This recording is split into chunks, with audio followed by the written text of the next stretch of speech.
Hey there, Donna here, coming in to give you an update on my kitchen sink caddy and if I'm liking it or not. So first thing in my last video, I failed to remove the blue film off of this little ramp for the water. Actually don't mind, but now that it's removed, you can see that it is all one color.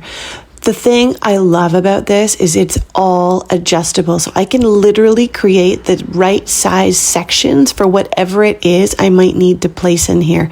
I can move around the basket that's holding the scrub brush. I can move this little separator around to make our soap fit perfectly. It's 100% adjustable, and that's something I really appreciate.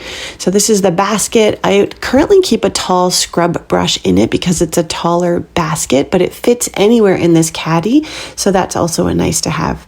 Something to know is that this little tray does slightly collect a little bit of grime at the bottom of it, even though all the water falls down.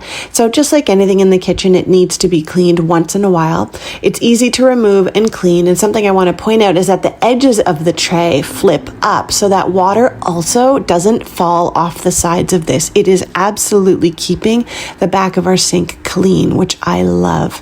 It's also keeping the back of the sink dry, which is really nice. I also hang a little cleaning cloth on this so you can see that it absolutely takes the water and directs it down to the sink from multiple items like the brush, the drain, the cloth, even the soap.